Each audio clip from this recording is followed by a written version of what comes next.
Ladies and gentlemen and ladies, welcome to another week, another episode of the Medicine Ball Podcast. You could have chosen to spend your time anywhere. You rock with me today. Thank you. I never take that lightly. Before we get into it, let my beat drop.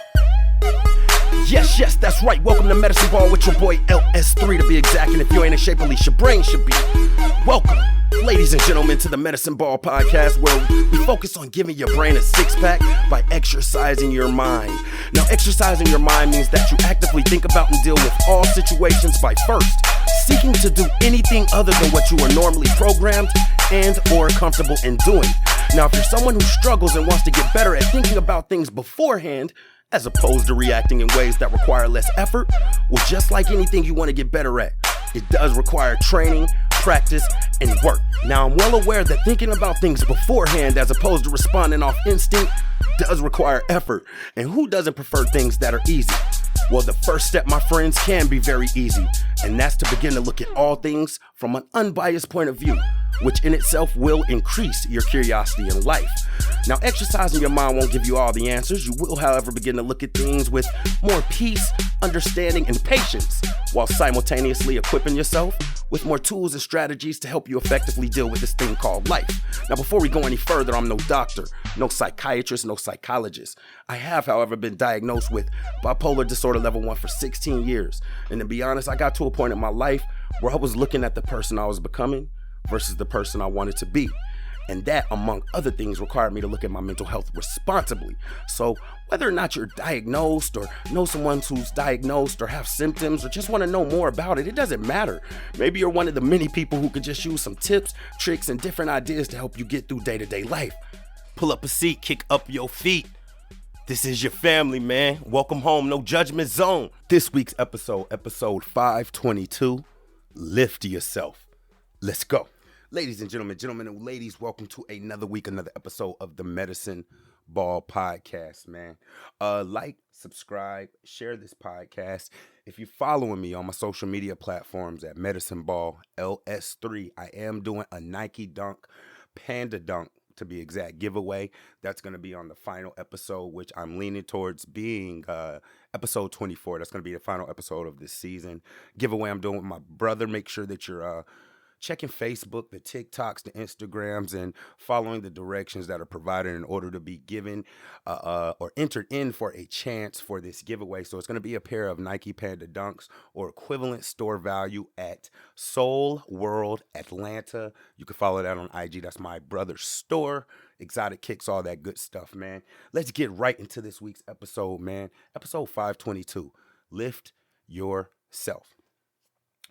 So my theme for the last few shows has been me kind of diving into my diagnosis, what it's like on a day-to-day basis to be diagnosed with bipolar disorder, along with the anxiety and the ways that I use real-life situations and adversities and obstacles that I personally run into to try to get over with the things that I share here on the podcast. And one thing that I run into quite often when speaking with people, whether it be family, loved ones, people I'm mentoring or coaching or things of that nature, one thing I run into often is people getting into these, and let me back up a little bit and speak on my diagnosis. So oftentimes, I just had this conversation with my sister, speaking to one of my sisters about one of my nephews.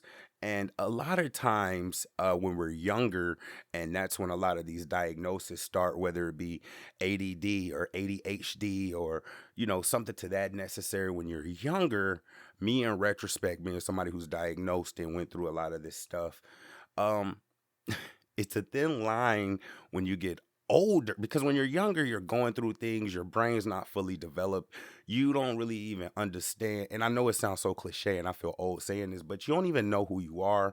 You don't know who you want to be. You may not know your strengths and your weaknesses. You may not know how to combat some of the things that are adverse to you, such as depression or being sad and things of that nature. So and furthermore, and I don't mean this in a racial way, well, I do mean it in a racial way, but not to stir up anything.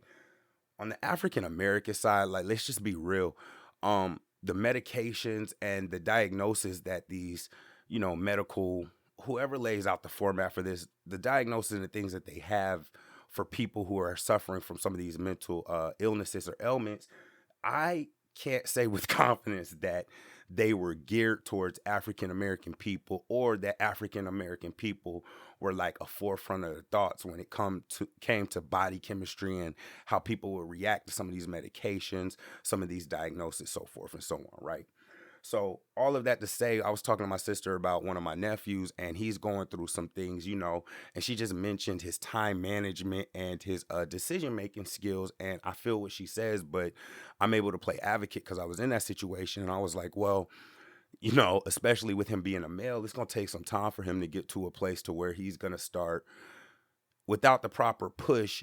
And when I say the proper push, somebody who can relate to get him to start thinking about this stuff now, it's going to take a longer time just for males in general to get to a place where they can start like looking at themselves and focusing on self-development, looking at things that they aren't good at and how they can combat them, fighting things they aren't good at. Like, for instance, she said something about decision making. You can get to a place to where you're eventually like, hey, I'm not the best at decision making. Let me go look up some ways where I can make myself better at it, or what causes that, or what have I gone through, so you can kind of address some of those things, right? So all of that to say, I often to this day struggle, especially as I continue to self-develop and grow spiritually, with this whole mental illness thing. And at times, and I think the reason I carry it the way I carry it is, at times I feel like, and this is a humble way to think, but like, bro, it's just an adult. It's just life. Some of these things that you feel when you feel depressed because, I don't know, you get laid off or you're juggling some finances. Is that really a depression or anxiety? Or is that really, you know what I mean? I'm speaking for myself, and an inability for you to deal with adulthood in adverse situations. Now, that's in some of my, you know, lower moments when I feel like that. But realistically, there are things that and this actually goes into the lift itself, and some things that I'm going to talk about when it comes to motivating yourself and looking at, adverse situations. There's times where I realize like, yo, your body chemistry is this. I have to look at my family, right? My genes and things that have happened that are hereditary and what their ailments are. And I look at my family, I have quite a few people on my mother's side who are diagnosed and, take certain medications for some mental illnesses. Now they're not all weighted the same, but I feel like depression is something that's like really broad, and there's varying degrees of depression or anxiety, if that makes sense. So sometimes I feel like, yo, bro, it's just you going through the same thing that a normal adult goes through. And other times I have to look at it logically and be like, well, it is hereditary. It is a chance that, this is something that has to do with your body chemistry, and this is how you have to go about it, right? So, with that being said, one of the things that I run into often when I'm speaking with people, especially when it comes to my diagnosis, is the ability to get ish done when you don't feel like it, when you're depressed, when you have everything hitting you at the same time, when you feel like breaking down, when you feel like crying. My frat brother, always said, when it rains, it pours, but we've been wet before. So people are often asking me about that. And what I end up telling them in so many words or an explanation is, you have to dig deep and you have to lift yourself. So let's talk about this, because this is about self motivation. So I often see, well, let me say this. When you're in a situation where you start living righteously, and I'm not talking about faking it, right? Because I know I make decisions daily based on what I speak to people about, who I portray myself to be. And I carry myself like, bro, you don't want to get caught up in no dirt. People will look for dirt. You don't want to be a hypocrite. You don't want to be somebody telling people one thing and you doing another, right? So I always keep that in mind and pause. If you go back and listen to this episode, a lot of the things that I'm speaking to that I do are keys, are going to be tied into some of the keys of the things that I'm going to talk about that have to do with, the ability to motivate yourself, right? But since I have people looking at me, I have to carry myself a certain way. And what I have realized as well is, especially in my family, I'm kind of the rock. So what that means is, when stuff falls apart or there's a disconnect in the family, or maybe certain family members aren't communicating with each other, I'm the person who always know what's going on both sides of the story, right? I keep in touch with everybody. As my younger cousin says, I tap in, right? And one thing that I realize is when you really get to a situation where you walking and living what you're talking when it comes to righteous, right? And you can go back and listen to previous episodes when it goes into righteous living and being a God-led man, really, right? Um you have certain responsibilities that are unspoken. And one of them is the way that you carry yourself, your mood, and your energy when you're around other people who may be looking to you for support. So, what that means is, yeah, you can feel bad or you can be depressed, but I have days where, man, I don't feel like doing nothing, and somebody call me and they down, and I'm still gonna do what I need to do to try to help that person out. Right. So I always point to this because I don't have any kids, but I seen a post that was talking about, being an adult and having kids, and like they be trying to cry in the shower and the kid be coming in the bathroom, and I can feel that because one thing about my dog Mamba, and I thank God for, is he's a constant attitude checker, right? So I feel like when you have a kid, depending on their age, you could tell them like, "Yo, leave me alone," or "Yo, give me a timeout, give me some time to myself. Go in there, sit down. Go here's the iPad or something," right? When you have a dog or animal in general, you can't do that because number one, they don't really understand all of those things. Number two, they on it. Boy, let a tear drop for me. My dog is right in my face, putting his paw on me, like, "Yo, what's up? What we sad about?" You feel me? I can't really go cry, and when I get down or get really depressed, because animals, especially a dog, they sense that. So even though I might not physically be crying or yelling or anything, if my mood or energy is off, my dog makes it clear that he knows, and he be on me about it. I think that's really funny because that goes into this, when you start becoming a leader, or from a spiritual aspect, letting your light shine, which means you have to carry yourself a certain way. And scripture does speak to this. And I just want to kind of piggyback on that whole scripture thing.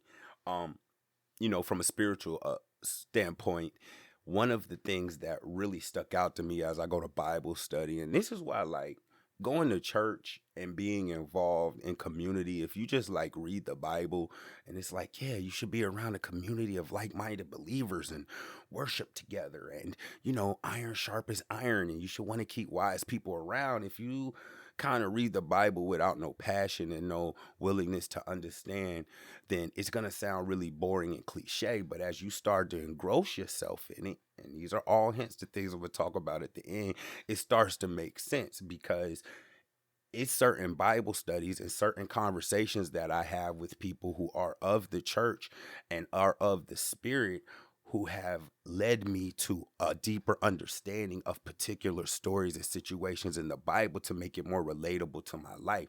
And I think that's the issue with a lot of people when it comes to the Bible. They don't do enough research, they don't dig deep enough, they don't go back to it enough, they're not connected enough. So it's not interesting or relatable to anybody, and nobody wants to spend time or be interested. And it's a selfish way of thinking, but it's human. You know what I mean? People not interested in things that they can't relate to or don't have to do with them for the most part. A majority of people, I would say that. So anyway, back to the spiritual. David in Psalms. And I'm not gonna give y'all the Psalms. I'm not gonna give y'all the chapter. I'm gonna tell you it's in Psalms. And if you don't know who David is, man, gets to learning and hungry about the book, straight up. But long story short, I was having a Bible study and they pointed out to David in Psalms when it came to like motivation and how we should go about things as believers when we're down. There's a lot of scripture within the Psalms where David is kind of like, "Yo, God, you left me. Where you at? My enemies are," and I'm translating right into something that y'all could understand for those who may not understand the scripture text. But he's like, "Yo, God, where you at?" You know what I'm saying? I live my life to uplift you, and you letting my enemies laugh at me, and my enemies is chasing me, and I call your name and you don't answer me.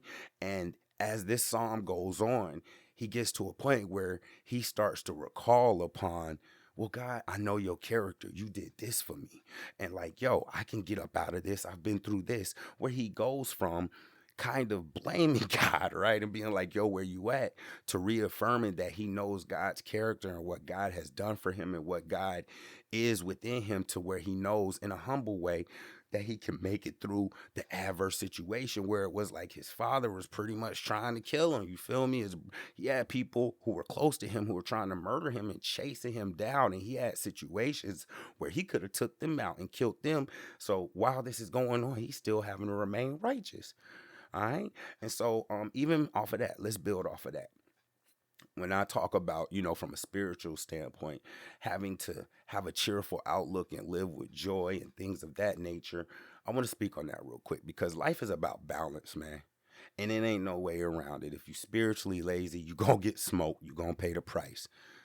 Depending on how lazy you was and what happened, that depends on the price you're gonna have to pay. It could be something that's a minor inconvenience. It could be something you're gonna have to deal with the rest of your life, and that's real.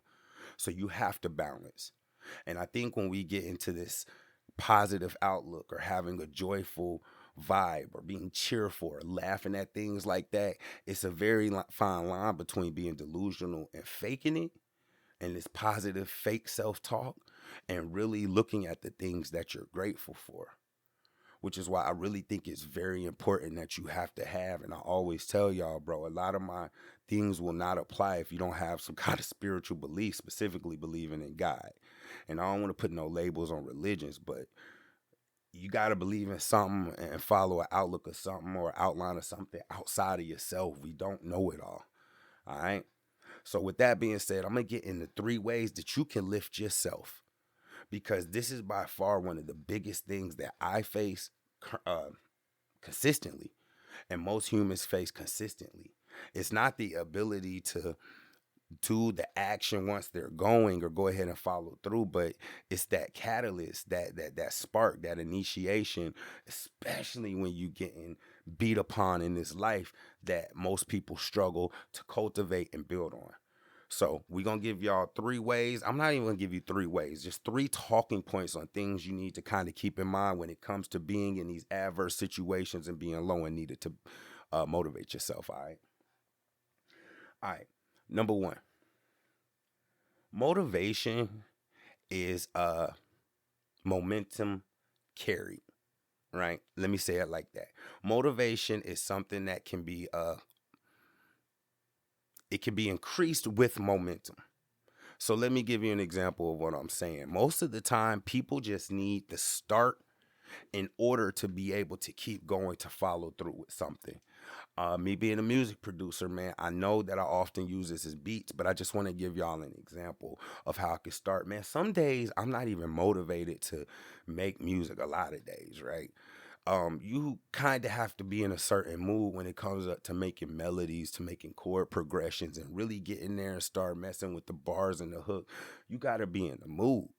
And some days I'm like, ooh, I got a little beat in my head. Let me go hit the keys. But some days I don't want to do that at all. But I also realize that doing nothing is never going to be advantageous for you. All right. So what I will do is I'll find something else that's going to get me to open up the music making program, and I know that's going to get me going. So if I don't have a melody or I'm not inspired, bro, I might just go see something online that tells me how to chop up a sample, and I might just be like, yo, let me just go follow along with what's online and upload the program and chop this sample up and play with it. That enough will give me enough momentum and motivation to continue playing with it from there. And eventually I'll probably either go from there to create a song or just go to new. And since I'm in the vibe, start working on a loop or a pattern.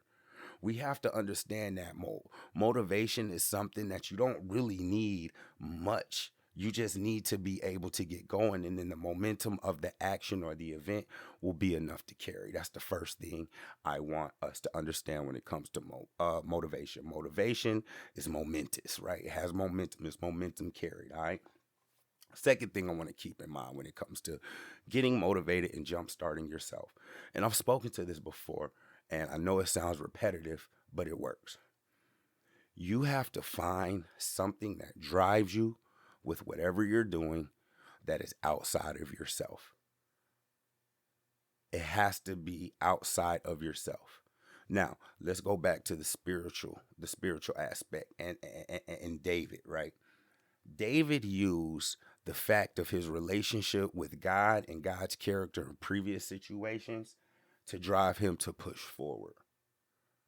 When you're a spiritual person or a believer and you're walking in a light, especially when you're around non believers or people who may not have no hope in that, you have to be driven by wanting the best for them outside of yourself. You have to find something else because you're not going to be able to get yourself going all the time, especially when the world is on you. But as I spoke to earlier, I have a passion for like helping people who seek my help, right? If you call me up and you ask me like, yo, what do I do in this situation? Or, hey, what do you think about this? I have a passion for wanting to get that person to the best place. And I take the responsibility seriously that you ask for my advice. People who are like basketball coaches, right? Tom Brady, I even look at him. He has a passion to lead men. You feel what I'm saying? Now, we're not going to get into the other things that he has going on with his, because it's all about balance, right? Because he is in a situation with his marital life because he couldn't retire. But, sports, I would say, is one of the sports and probably the armed forces are probably two of the things that will help to get this motivation that's cultivated from others going, or to test yours out to see where you are, especially when it comes to army. Like, one thing I admire, I watch a lot of movies and my dad's a Vietnam vet, is just like, and I don't mean this in a blasphemous way, but just like, that's the closest thing to like almost a religious sacrifice, willing to die for someone other than yourself. You feel me? Whether it be your friend who's next to you, or the fact that you're in a war or fighting for an entire country. That's a different type of motivation and a drive within you. That's a beautiful thing, and it's extremely powerful. Being on a team and having to sacrifice. I hear all these stories about athletes taking pay cuts so that other people can get paid on the team who they think deserve it. Or I give y'all another classic example. Man, you can't find in the NFL, the National Football League, I guarantee you it will be hard pressed to find a situation where you go talk to a starting offensive lineman and each year they don't get something from their quarterback. There's stories for days about the quarterbacks giving those and offensive linemen aren't really known as much as a majority of pretty much darn near anybody else on the team, because there's no glory there. Even if you play on the defensive line, you could get tackles, you can get sacks. You feel what I'm saying? You can have impacts on the game where your name is going to be called. On the offensive line, you just blocking.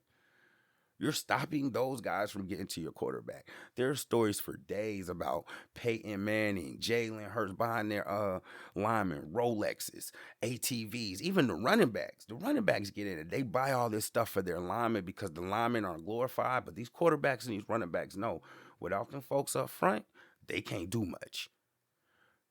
The second thing about being able to lift yourself has nothing to do with yourself, bro. You have to find something that you're passionate about and you believe in that has absolutely nothing to do with you. It could be a cause. It could be a movement. It could be something that maybe you have a cousin or somebody who's autistic and you want to get in. You got to find something besides yourself. And you have to be able to tie that into what you're trying to do.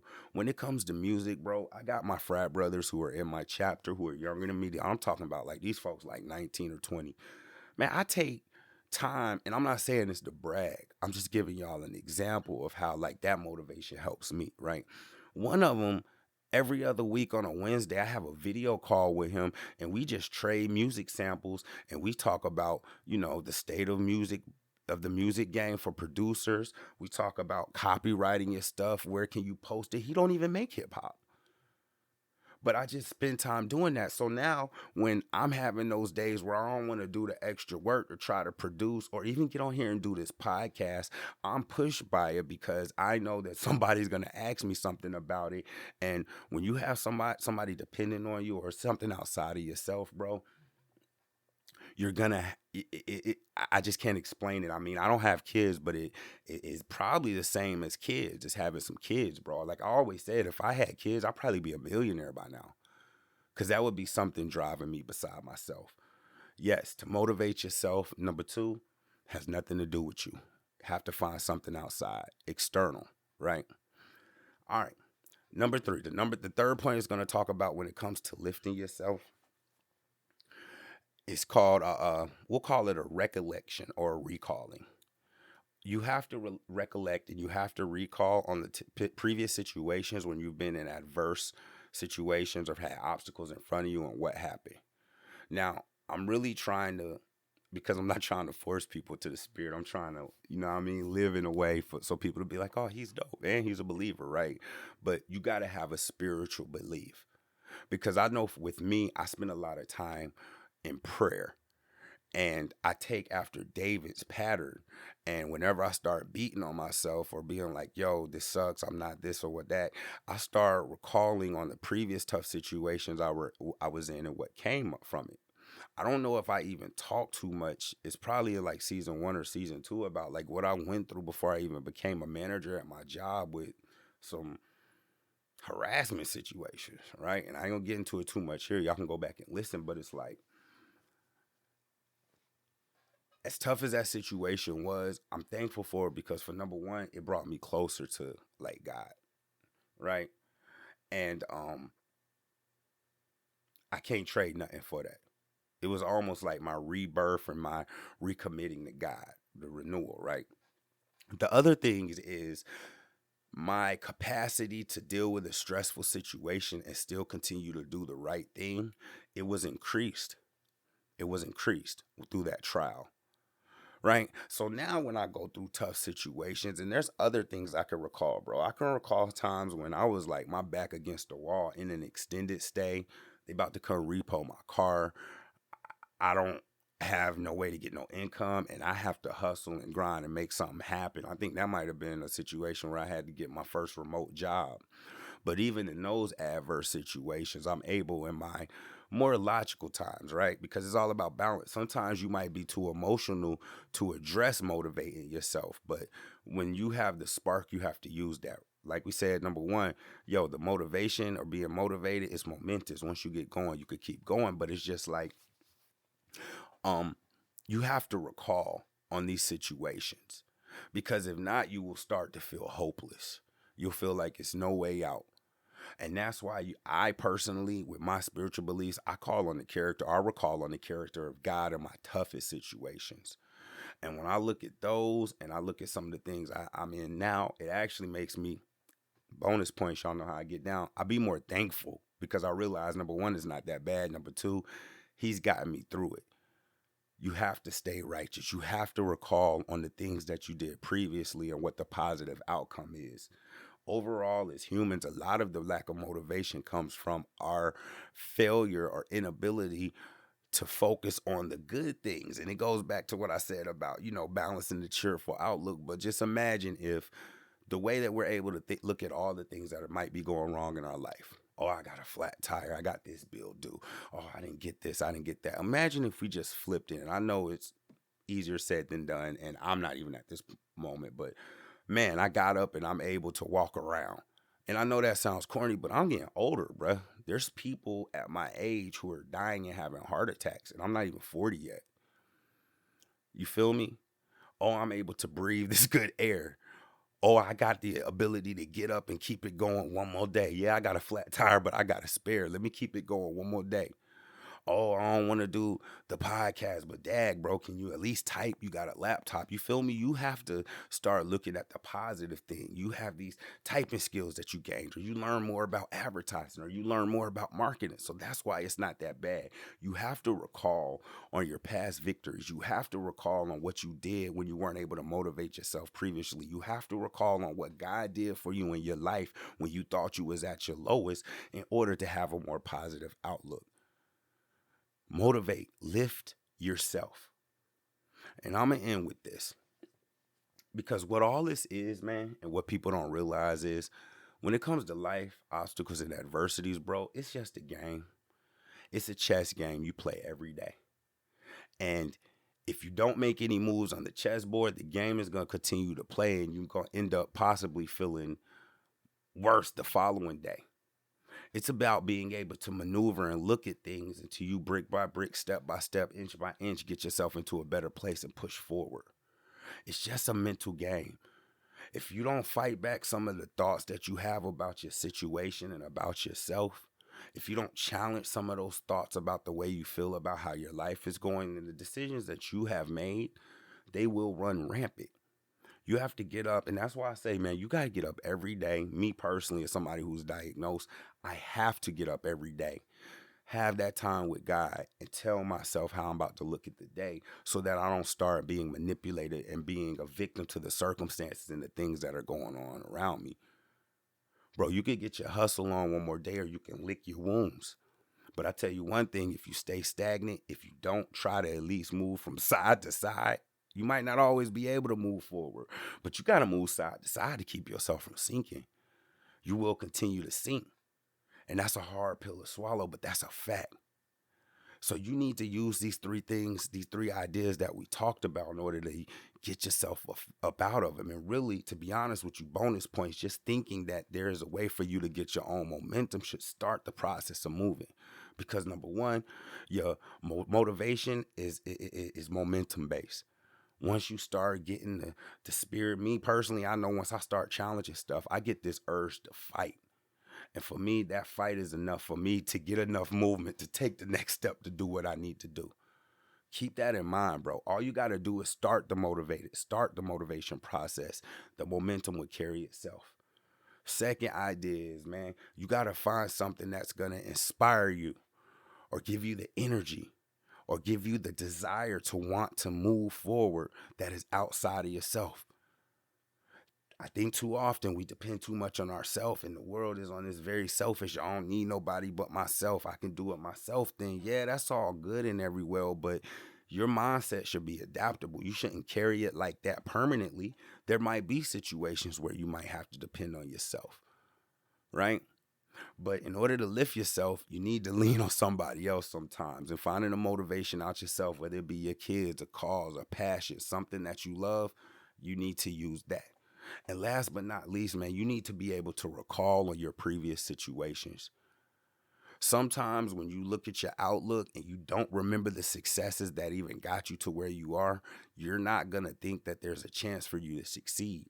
From a spiritual aspect, and I've never personally been there because I'm a little bit more further along in my spiritual growth, but I can see how if you're not further along, you're going to start to doubt God. You're going to start questioning God. And that's because you're letting these negative or these what ifs or these fear and this doubt and the fear of the unknown creep into your head. And you're not combating it with things that you have actually experienced and you've gotten through. When I talk to people who are just like, man, I don't see how I can do it. First thing I'll be like is, well, you did this. You remember when you were down bad and you had $0 and you made it across the country and got you a spot in the car? You don't give yourself credit for that?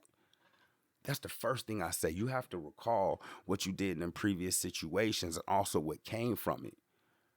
And use that to move you forward, man. Lift yourself. You got this. You can't always do things by yourself, but if you stop and you think about things a different way, you can start to question the way that you're thinking. A lot of the times, man, our lack of motivation comes from a failed thought process or an inaccurate thought process. And what we really need to do, and all that these three ideas are doing, is helping you to rechange and redirect the way that you're thinking about things so that you could come and approach it from another point of view. Y'all got this, man. This has been episode 522. Lift yourself. If you feeling down, you depressed, and you in a low area, man, I know it sounds easier, like you feel like you fighting, but man, stop and think about the way that you're thinking about things. Is it really that bad? Have you been through worse? If you're a believer, has God helped you to overcome worse? Those previous situations that you've been in that got you some of your biggest victories, would you trade them? Nah, you got this. Continue to think your way through it and exercise your mind. Do two things every day. Learn something new. Lessen the suffering of someone else. Yo, I'm out. Yo, y'all go look at my page. I got this giveaway going on. Like, subscribe, share. Until next week, I love y'all. Stay up. Yeah.